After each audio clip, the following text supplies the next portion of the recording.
What's in this library is just a tip of the iceberg.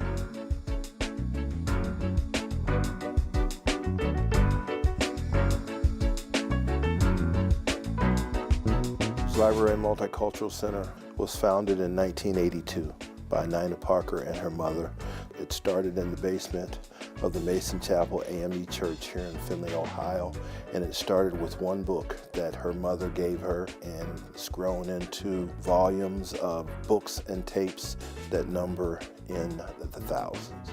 The original focus was on educating Black youth so that they had an appreciation and an understanding of their cultural heritage, and for the non-minority students to have an understanding and appreciation of the heritage and the contributions of Black people to American history.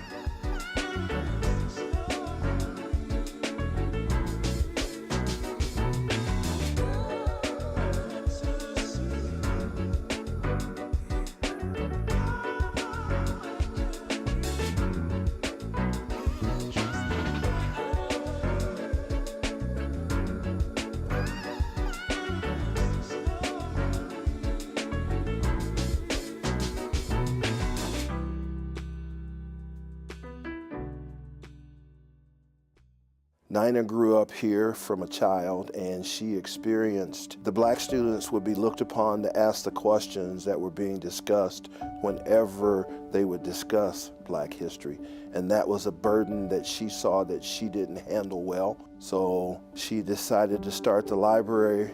Rather than moving her children out to where they would be in a more diverse environment, she decided to change the environment that she grew up in, and that was why they started the library. I think the thing that's impacted me the most is, I've become more educated.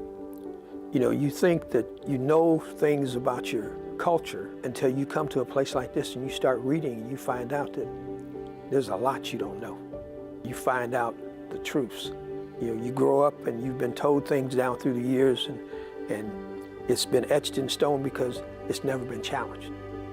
When you come into a place like this, all of those truths and half-truths become challenged.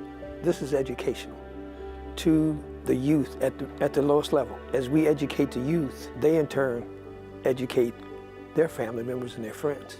How I've grown with the Black Heritage Library and Multicultural Center is through community development.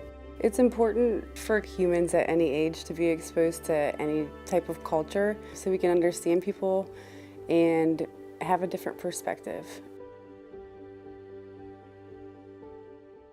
We are here to promote growth in the area of diversity, equity, and inclusion. We have artifacts from over 50 countries from around the world. You can start in the corner here and you see pictures and art from the African diaspora. We deal with the Underground Railroad, Findlay had a very instrumental part in the Underground Railroad, so we teach on that during the year.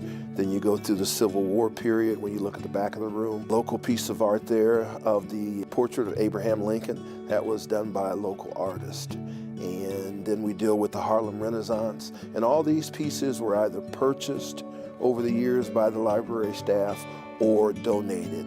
One of my favorites sits up here in the back corner is a young lady, a local young lady, and she's looking through a mask with a picture of the world behind her. And what that symbolizes is she's looking at her ancestors, the world, through that mask that she has in front of her. This museum, this library, functions as kind of that mask that people come in and you're able to see things that you haven't been exposed to before. It's a place that people can learn about Black history. We don't have a lot of that around here. And I want people to see that they can learn and see what happened, like what happened to Rosa Parks, what happened to Martin Luther King. All the other stuff that happened during history, we can teach about this. I've been to programs here where there were roundtable discussions, and that's where you really get educated on what's out there, what's available, what you didn't know. The dialogue it's raw, and when you come into those discussions, you have to have thick skin, but you also have to have an open heart and an open mind. And with that open heart and open mind, you blossom, you grow. You know, I always say that we learn every day. When you stop learning, you die.